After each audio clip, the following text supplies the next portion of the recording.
Hallelujah. കർത്താവായ ഈശോയുടെ രണ്ടാം വരവ് എന്ന ചാനലിലേക്ക് നിങ്ങൾക്ക് എല്ലാവർക്കും സ്വാഗതം. പ്രിയ സഹോദരനെ, ആ, ഒരു 3-4-5 ദിവസത്തെ ധ്യാന ക്ലാസ്സുമായിട്ട് പുറത്തായിരുന്നു. ഇന്നലെയാണ് ഭവനത്തെത്താൻ സാധിച്ചത്. അതുകൊണ്ടാണ് 4-5 ദിവസം ക്ലാസ്സുകൾ വീഡിയോ ചെയ്യാൻ പറ്റാതെ പോയത്. അപ്പോൾ ഇന്ന് രണ്ടാം വരവ് ഗ്രൂപ്പിൻ്റെ ഒരു ചാനൽ തുറന്നു നോക്കിയപ്പോൾ വളരെ പ്രധാനപ്പെട്ട 2 സന്ദേശങ്ങൾ എനിക്ക് അതിനകത്ത് കാണാൻ പറ്റി. അത് അവരിങ്ങോട്ട് എൻ്റെ ഫോണിലേക്ക് ഫോർവേഡ് ചെയ്തതാണ്. അതിലൊന്ന് ഏറ്റവും പ്രധാനപ്പെട്ടായിട്ട് എൻ്റെ കണ്ണിൽ ശ്രദ്ധിച്ചത് 2 വൈദികരുടെ 2024 ആത്മഹത്യ ചെയ്തൊരു വൈദികൻ്റെയും ഇന്നലെ 2025 14-ാം തീയതി മെയ് 14-ാം തീയതി ആത്മഹത്യ ചെയ്ത ഒരച്ഛൻ്റെയുമായിരുന്നു. അതിൻ്റെ തൊട്ട് താഴെ തന്നെ മറ്റൊരു സന്ദേശമുണ്ട്. ഒരു വികലാംഗനായ ഒരു സഹോദരൻ, 2 കൈകളില്ല, അദ്ദേഹത്തിന് 2 കാലുകളില്ല, ശരീരവും ഒരു ശിരസ്സും മാത്രമേ ഉള്ളൂ. അദ്ദേഹം പ്രസംഗിക്കുകയാണ്. അദ്ദേഹം എന്തോ ഒരു പ്രോഗ്രാമിൽ സംസാരിക്കുകയാണ്. ആ സംസാരത്തിൽ അദ്ദേഹം പറയുന്ന ഭാഗം ഇതാണ്: എനിക്ക് കൈകളില്ല, എനിക്ക് കാലുകളില്ല, എനിക്ക് മാതാപിതാക്കന്മാരില്ല, പക്ഷേ എന്നെ വളർത്തി വലുതാക്കിയ ഒരു കന്യാസ്ത്രീ സഹോദരി പേര് അദ്ദേഹം പറയുന്നുണ്ട്. ആ സഹോദരിയാണ് എനിക്കെല്ലാം. ആ ഒരു സിസ്റ്ററാണ് എൻ്റെ ജീവനും ജീവിതവും, മാതാവും അപ്പനും അമ്മയെല്ലാം. ആ സഹോദരി എനിക്ക് പറഞ്ഞു തന്ന സ്നേഹം, ആ സ്നേഹത്തിൽ കൂടെ ദൈവത്തെ കണ്ടെത്തി. അതുകൊണ്ട് അദ്ദേഹം നല്ല വിദ്യാഭ്യാസം നേടി, അദ്ദേഹത്തിന് ആവശ്യമുള്ള പോഷകാഹാരങ്ങൾ കൊടുത്ത് വളർത്തി, സ്നേഹം കൊടുത്ത് വളർത്തി, ദൈവത്തെക്കുറിച്ചുള്ള കാഴ്ചപ്പാട് പറഞ്ഞു കൊടുത്ത് വളർത്തി. അങ്ങനെ ആ കൈയും കാലുമില്ലാത്ത, വിദ്യാഭ്യാസമില്ലാത്ത, ആരും ആശ്രയമില്ലാത്ത ആ ഒരു മനുഷ്യൻ വളരെ സന്തോഷത്തോടെ തൻ്റെ ദൈവത്തെക്കുറിച്ചും തൻ്റെ ജീവിതത്തെക്കുറിച്ചും തൻ്റെ കാഴ്ചപ്പാടിനെക്കുറിച്ചും സംസാരിക്കണം. അദ്ദേഹം സംസാരിക്കുന്നത് കേൾക്കുമ്പോൾ തന്നെ നമുക്കൊരു സത്യം മനസ്സിലാവും. ഇത് ആ വികലാംഗനായ മനുഷ്യൻ ഇത് സംസാരിക്കുമ്പോൾ എല്ലാ കൈകളും കാലുകളും വിദ്യാഭ്യാസവും പണവും സമ്പത്തും ധനവും ഉള്ള വൈദികനായാലും ഒരു വ്യക്തിയായാലും ആ വ്യക്തി ആത്മഹത്യ ചെയ്യുമ്പോൾ ഈ വികലാംഗനായ മനുഷ്യൻ്റെ മനസ്സിൻ്റെ ആത്മാവും ഈ ആത്മഹത്യ ചെയ്യുന്ന ആളിൻ്റെ ആത്മാവും തമ്മിലുള്ള ബന്ധം എന്താണ്? അവിടെയാണ് നാം പലതും ചിന്തിക്കുകയും പഠിക്കുകയും ചെയ്യേണ്ടത്. ഒരു വൈദികൻ ഇന്നത്തെ കാലത്തിൽ എന്താണ് കുറവുള്ളത്? ഒരു വൈദികന് വിദ്യാഭ്യാസമുണ്ട്, എല്ലാ വൈദികർക്കും വിദ്യാഭ്യാസമുണ്ട്, സഞ്ചരിക്കാൻ വാഹനമുണ്ട്, കിടക്കാൻ മുറികളുണ്ട്, ജനങ്ങളുടെ സ്നേഹവും സപ്പോർട്ടുമുണ്ട്, കർത്താവായ യേശുവിൻ്റെ വചനമറിയാം, ശുശ്രൂഷ മേഖലയിലാണ്, വിശുദ്ധ കുർബാന അർപ്പിക്കുന്നയാളാണ്, ജ്ഞാനമുണ്ട്, അറിവുണ്ട്, കഴിവുണ്ട്, ഡോക്ടറേറ്റുണ്ട്, തിയോളജി അറിയാം, എല്ലാമുണ്ട്. എന്നാൽ ഇതൊന്നുമില്ലാത്ത ഒരു സഹോദരൻ സംസാരിക്കുന്നു: ഞാൻ ദൈവത്തെ അറിയുന്നു, ഞാൻ ദൈവത്തിന് വേണ്ടി ജീവിക്കുന്നു, എന്നെക്കുറിച്ചുള്ള ദൈവത്തിൻ്റെ ഹിതം വ്യക്തമായി ഞാൻ മനസ്സിലാക്കുന്നു എന്ന് പറയുന്ന ഒരു വികലാംഗൻ.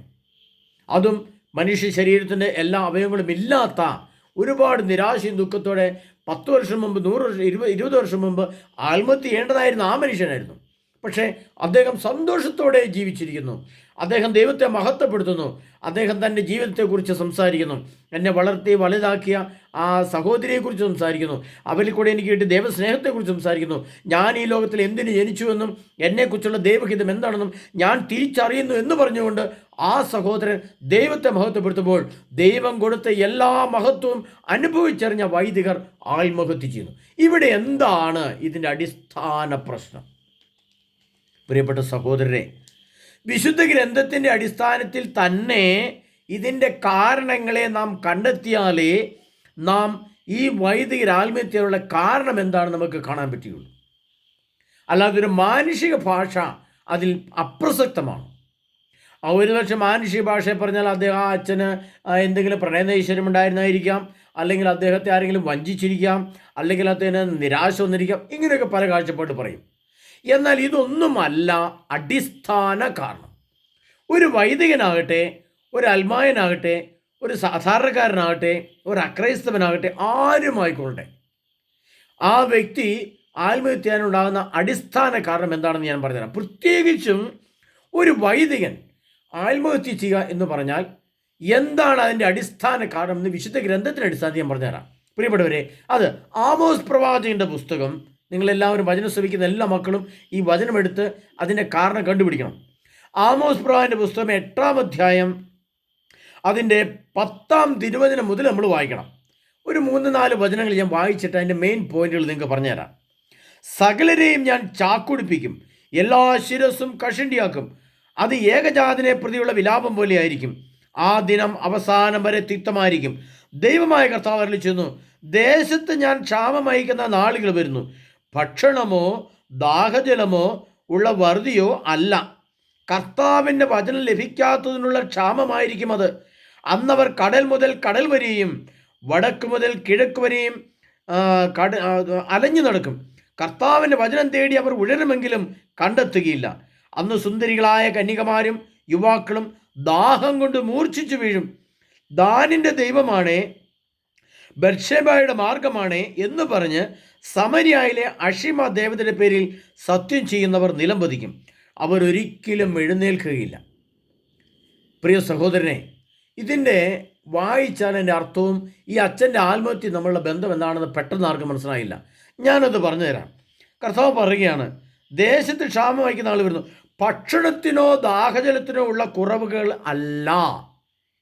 ഭക്ഷണവും നമുക്ക് കഴിക്കാം. നമുക്കറിയാം, നമുക്കിന്ന് ബിരിയാണി വേണേൽ ബിരിയാണി കഴിക്കാം, ഇഷ്ടമുള്ള ആഹാരം കഴിക്കാം. ആ ഭക്ഷണത്തെക്കുറിച്ചല്ല കർത്താവ് പറയുന്നത്, ആ രീതിയിലുള്ള ജീവിതത്തെക്കുറിച്ചല്ല പറയുന്നത്. ഭക്ഷണമോ ദാഹജലത്തിനുള്ള വറുതി അല്ല, കർത്താവിൻ്റെ വചനം ലഭിക്കാത്തതുകൊണ്ടുള്ള ക്ഷാമമായിരിക്കും അത്. ഇത്തരം വൈദികരിൽ ആത്മഹത്യ ചെയ്യുന്ന വൈദികരിൽ അല്ല കന്യാസികൾ അങ്ങനെ ആത്മഹത്യ ചെയ്തിട്ടുണ്ടെങ്കിൽ അവർക്ക് കർത്താവിൻ്റെ വചനം ലഭിക്കുന്നില്ല. കർത്താവിൻ്റെ വചനം എന്ന് പറയുന്നത് ദൈവത്തിൻ്റെ ഏകപുത്രനായ യേശു ക്രിസ്തുവിൻ്റെ തിരുവചനം. ക്രിസ്തു പറഞ്ഞ വചനം അവരുടെ ഹൃദയത്തിൽ ആഴത്തിൽ പതിഞ്ഞിട്ടില്ല എന്നതാണ് അടിസ്ഥാന കാരണം. കാരണം ക്രിസ്തു അവരുടെ ഹൃദയത്തിൽ ഇല്ല. ക്രിസ്തു ഉള്ള ഒരു വ്യക്തിക്ക് നിരാശയില്ല. ക്രിസ്തുവുള്ള ഒരു വ്യക്തി പാപത്തിൽ ചെന്ന് വീഴുകയില്ല. ക്രിസ്തു ഹൃദയത്തിൽ വസിക്കുന്ന വ്യക്തി ആത്മഹത്യ ചെയ്യുകയില്ല. ക്രിസ്തു ഹൃദയത്തിൽ വസിക്കുന്ന വ്യക്തിയിൽ പരിശുദ്ധാത്മാവുണ്ട്. പരിശുദ്ധാത്മാവ് പ്രേരണ കൊടുക്കും. അങ്ങനെയല്ല ജീവിക്കേണ്ടത്, ഇങ്ങനെയാണ്.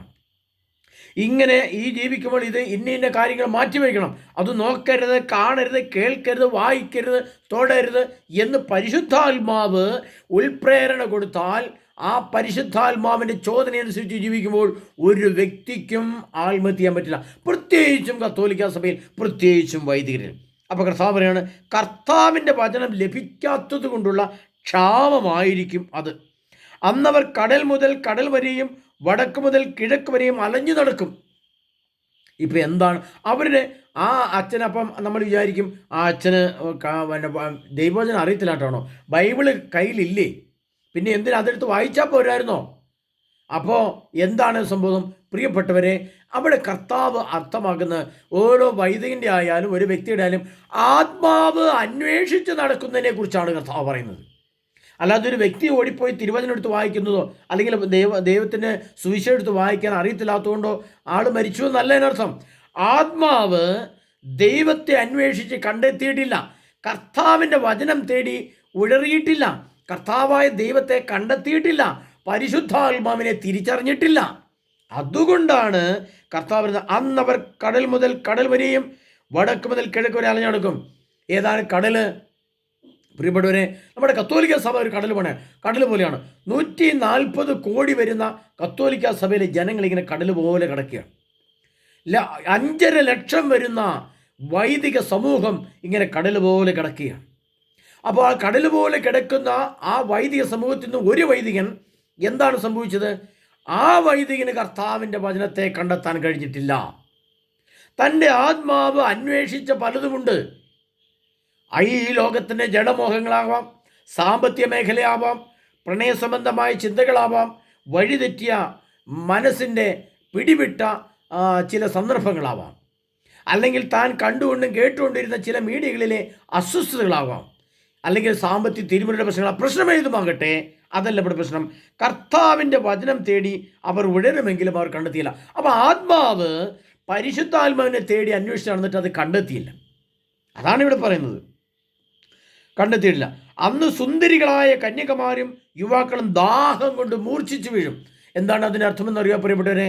ഇത് യുവാക്കന്മാരെയും അവിവാഹിതരായി നിൽക്കുന്ന യുവാക്കന്മാരെയും യുവതികളെയും അതുപോലെ തന്നെ ദമ്പതികളായിട്ട് ജീവിക്കുന്ന യുവതി യുവാക്കളെയും ഒക്കെ ബാധിക്കും. അതോടൊപ്പം നമ്മൾ മനസ്സിലാക്കണം, സുന്ദരനായ ഒരു വൈദികനാണ് സമൂഹത്തിലും ഇടവകയിലും നല്ല വിദ്യാഭ്യാസവും നല്ല ആരോഗ്യവും സൗന്ദര്യമുള്ള ഒരു വൈദികനാണ് ആത്മഹത്യ ചെയ്തത്. കഴിഞ്ഞ വർഷം 2024 ജൂലൈ 24 വാഴക്കുളം പള്ളി വികാരി ആത്മഹത്യ ചെയ്തതായിട്ട് കർത്താവ് പറയുന്നുണ്ട്.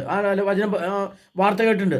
വാഴക്കുളം 2021 ജൂലൈ 24 വാഴക്കുളം പള്ളി വികാരി ആത്മഹത്യ ചെയ്തു. അദ്ദേഹവും നല്ല സുമുഖനാണ്, നല്ല സൗന്ദര്യമുള്ള മനുഷ്യനാണ്. അപ്പോൾ സൗന്ദര്യവും സമ്പത്തും ജ്ഞാനവും ഇല്ലാഞ്ഞിട്ടല്ല. എന്താണ് സംഭവിച്ചത്? കന്യകളും യുവാക്കളും ദാഹം കൊണ്ട് മൂർച്ഛിച്ചു വീഴും. ഈ ഇന്നത്തെ വൈദിക സമൂഹവും ഇന്നത്തെ യുവതി യുവാക്കളും ഇന്നത്തെ ദമ്പതികളും എന്തിനു വേണ്ടിയാണ് ദാഹിക്കുന്നത്? എന്താണ് അവരുടെ ദാഹത്തിൻ്റെ ആവശ്യം? സമ്പത്തിന് വേണ്ടി ദാഹിച്ചെങ്കിൽ അവർക്ക് സമ്പത്തുണ്ട്, വിദ്യാഭ്യാസത്തിന് വേണ്ടി ദാഹിച്ചെങ്കിൽ അവർക്ക് വിദ്യാഭ്യാസമുണ്ട്, ആരോഗ്യത്തിന് വേണ്ടിയാണ് അവർ ദാഹിച്ചത് അധ്വാനിച്ചെങ്കിൽ അവർക്ക് ആരോഗ്യമുണ്ട്, സൗന്ദര്യമുണ്ട്, വിദ്യാഭ്യാസമുണ്ട്, സ്ഥാനമാനമുണ്ട്, അറിവുണ്ട്, സുവിശേഷമുണ്ട്, കുർബാനയുണ്ട്, സഭയുണ്ട്, ദേവാലയമുണ്ട്, ബന്ധുക്കളുണ്ട്, ബന്ധുമിത്രാദികളുണ്ട്. എല്ലാം തികഞ്ഞിട്ടും അവരുടെ ആത്മാവ് കർത്താവിനെ കണ്ടെത്തിയില്ല. യേശു ക്രിസ്തുവിനെ കണ്ടെത്തുന്ന ഒരു വ്യക്തിയും ആത്മഹത്യ ചെയ്യുകയില്ല. ക്രിസ്തുവിലായിരിക്കുന്ന ഒരു വ്യക്തിക്കും അത് ചെയ്യാൻ സാധിക്കുകയില്ല. അപ്പോൾ കർത്താവാണ് മൂർച്ഛിച്ചു വീഴും. അപ്പോൾ അവ എന്തിനു വേണ്ടി മൂർച്ഛിച്ചു വീണു? അത് അവരുടെ ജഡമോഹത്തിൻ്റെ എന്തെങ്കിലുമൊക്കെ ആവശ്യങ്ങൾ അവരുടെ ആത്മാവ് അന്വേഷിച്ച് പോയിട്ടുണ്ടാവും. അത് അവസാനം പാതാളത്തിൻ്റെ കുഴിയിൽ എത്തപ്പെട്ടു എന്നുള്ള തെളിവാണ് ഈ നമ്മൾ കാണുന്നത്. മൂർച്ഛിച്ചു വീഴും. ദാനിൻ്റെ ദൈവമാണ്, ബത്ശേബയുടെ മാർഗമാണ് എന്ന് പറഞ്ഞ് സമര്യായിലെ അഷിമ ദേവതയുടെ പേരിൽ അവർക്ക് സത്യം ചെയ്യും. അവരൊരിക്കലും എഴുന്നേക്കില്ല. പ്രിയപ്പെട്ടവരെ, പല ആത്മഹത്യകളുടെയും അവസാനം നമ്മൾ പ്രത്യേകിച്ചും 2000 ആണ്ടിന് ശേഷമുള്ള 25 വർഷം 2025 വരെയുള്ള കാലഘട്ടങ്ങളിൽ നടന്ന എല്ലാ ആത്മഹത്യകളുടെയും കൊലപാതകങ്ങളുടെയും ഒക്കെ അടിസ്ഥാന കാരണം ഈ സമര്യായിലെ അഷിമ ദേവതയാണ്. ഈ സമര്യായിലെ അഷിമ ദേവത എന്ന് പറഞ്ഞാൽ ബാബിലോൺ സംസ്കാരത്തിൻ്റെ ഒരു പഴയകാല സംസ്കാരമാണ് സമര്യായിലെ അഷിമ ദേവത. അഷിമ ദേവത എന്ന് പറയുന്നത് ബാൽദേവനും അഷിമ ദേവതയും എന്ന് പറയുന്നത് ശരിക്കും ലൈംഗിക ദേവതയാണ്, അഥവാ രതിദേവനാണ്. ലൈംഗിക ദാഹം കൊണ്ട് പലതും നമ്മൾ അന്വേഷിച്ച് ചെല്ലും. നമ്മുടെ ആത്മാവ് രതി നിർവൃത്തിക്ക് വേണ്ടി, രതി സൗഖ്യത്തിന് വേണ്ടി പല അശുദ്ധ മേഖലയിൽക്കൂടെ നമ്മുടെ ആത്മാവ് കയറിയിറങ്ങും. അപ്പോൾ അങ്ങനെ കയറിയിറങ്ങുമ്പോൾ എന്തു ചെയ്യും? അവർ അഷിമ ദേവതയുമായിട്ട് സത്യം ചെയ്യും, രതിദേവനുമായിട്ട് സത്യം ചെയ്യും. എന്ന് പറഞ്ഞാൽ നിഗൂഢമായിട്ട് അവരോട് പറയും, ഞാൻ നിന്നെ സ്നേഹിക്കുന്നു, നീ എൻ്റെ ശരീരത്തിൻ്റെ എല്ലാ ദാഹവും തീർക്കുന്നുണ്ട്, അതുകൊണ്ട് ഞാൻ നിന്നെ വിവാഹം കഴിക്കുന്നു, അല്ലെങ്കിൽ ഞാൻ നിന്നെ പ്രിയ സഖിയായിട്ട്, പ്രിയ സഖനായിട്ട് ഞാൻ നിന്നെ സ്വീകരിച്ചിരിക്കുന്നു എന്ന് ഹൃദയത്തിൽ പറഞ്ഞുകൊണ്ട് അവരുമായിട്ടൊരു വിവാഹം നടത്തും. അതാണ് ലൈംഗിക ദേവത, ലൈംഗിക ആസ്വാദനം. പ്രിയപ്പെട്ടവരെ, അങ്ങനെ സംഭവിക്കുമ്പോൾ വിശുദ്ധ ഗ്രന്ഥത്തിൽ എഴുതിയിരിക്കുന്നത് എന്തുകൊണ്ടാണ് എന്ന് നമ്മൾ ഒരു കാര്യം കൂടി കുറച്ചുകൂടി ദീർഘമായിട്ട് പഠിക്കേണ്ടതായിട്ടുണ്ട്. കാരണം ഇന്ന് സഭയിൽ നടക്കുന്ന ചില അസ്വസ്ഥതകളെക്കുറിച്ച് നമ്മൾ പഠിക്കണം.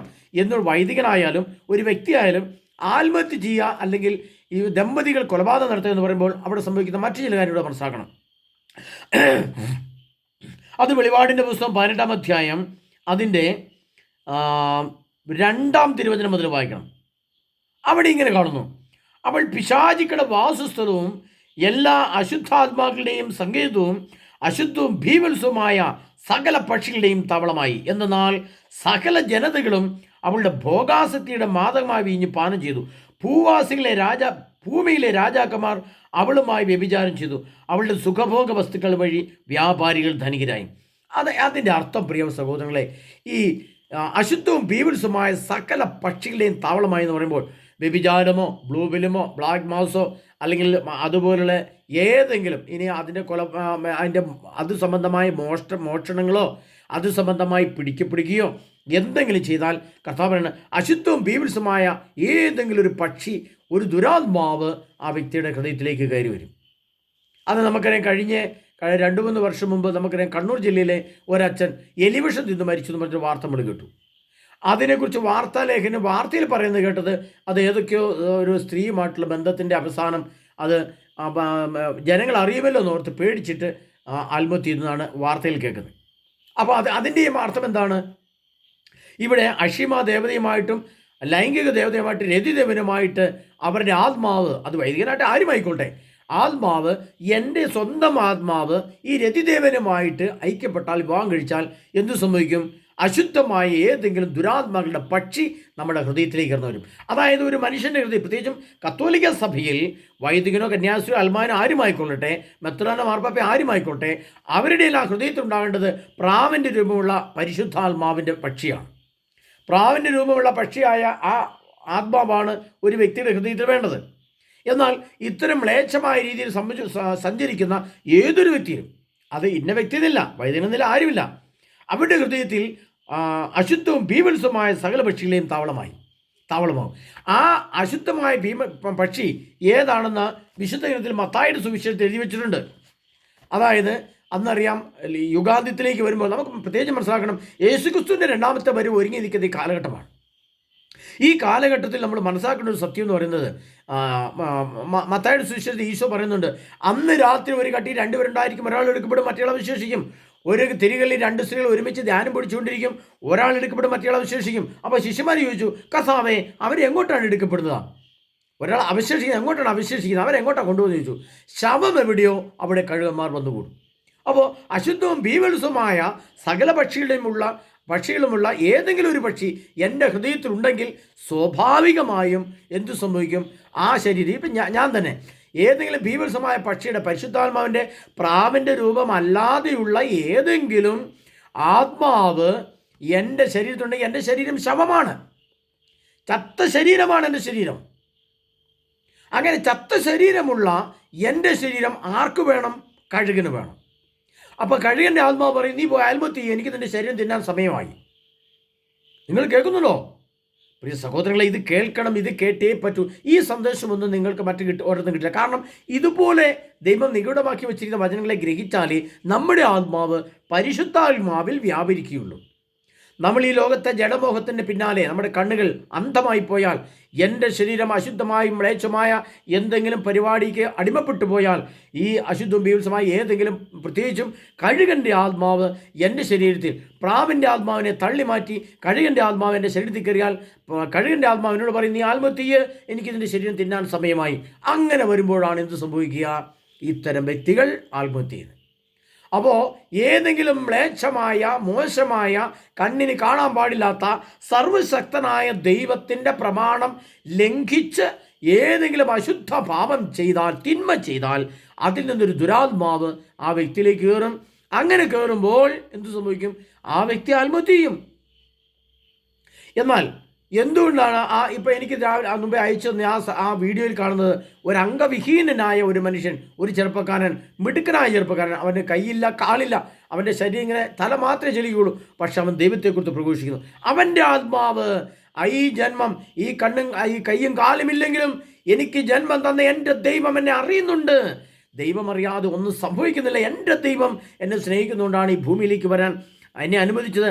എന്തുകൊണ്ട് ടാറ്റായുടെയും ബിർളയുടെയും മക്കളായിട്ട് ഞാൻ ജനിച്ചില്ല എന്ന് ആ സഹോദരനെ പറഞ്ഞിട്ട് പറയാണ്, എന്നെ ദൈവം അനുവദിച്ചത് ഈ അപ്പനും അമ്മയ്ക്കും ജന്മം നൽകാൻ വേണ്ടിയിട്ടാണ്, ഈ അപ്പനും അമ്മയ്ക്കും ജനിക്കാൻ വേണ്ടിയിട്ടാണ് എന്നെ ചെയ്തത്. അതിൽ ഞാൻ എൻ്റെ ദൈവത്തെ മുഖത്തപ്പെടുന്നു പറയുമ്പോൾ ആ മനുഷ്യൻ്റെ ആത്മാവ് ഒരു അശുദ്ധിയുടെയും കാണാൻ പോയിട്ടില്ല. കാരണം എന്താണ്? അതിൽ നിന്ന് ഒരു കാര്യം മനസ്സിലാക്കണം പ്രിയപ്പെട്ടവരെ. എന്താണ്? ഇങ്ങനെ മൊബൈലിൽ തോണ്ടാൻ അദ്ദേഹത്തിന് കൈയില്ല, ലാപ്ടോപ്പിൽ തോണ്ടാൻ അദ്ദേഹത്തിന് കൈയും കാലും ഇല്ല, ടെലിവിഷന് മുമ്പിലിരിക്കാൻ അദ്ദേഹത്തെ ഓണാക്കാൻ പറ്റുകയില്ല, അന്ന് കൈയും കാലും ഇല്ല. കാരണം അദ്ദേഹത്തെ വളർത്തിയ കന്യാസികളോ സിസ്റ്റർമാരോ അതിനൊന്നും അനുവദിച്ചില്ല. അദ്ദേഹത്തെ അവർക്ക് എന്താ പറഞ്ഞു കൊടുത്ത? യേശുവിനെ കുറിച്ച് പറഞ്ഞു കൊടുത്തിട്ടുണ്ടാവുള്ളൂ, ദൈവസ്നേഹത്തെക്കുറിച്ച് പറഞ്ഞു കൊടുത്തിട്ടുണ്ടാവുള്ളൂ. അദ്ദേഹത്തിന് കൈയും കാലും ഉണ്ടായിരുന്നെങ്കിൽ തീർച്ചയായിട്ടും അദ്ദേഹം ആത്മഹത്യ ചെയ്യുമായിരുന്നു.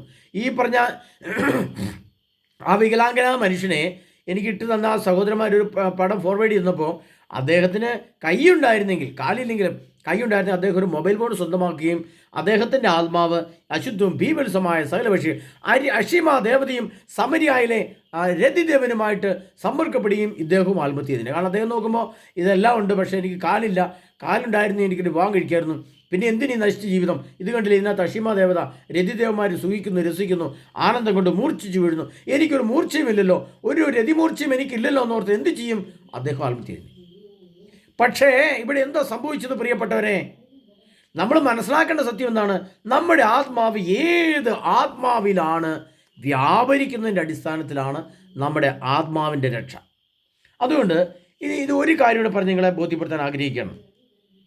കർത്താവ് പറയുന്ന 1 കൊരിന്ത്യർക്കെല്ലാം 10-ാം അധ്യായം അതിൻ്റെ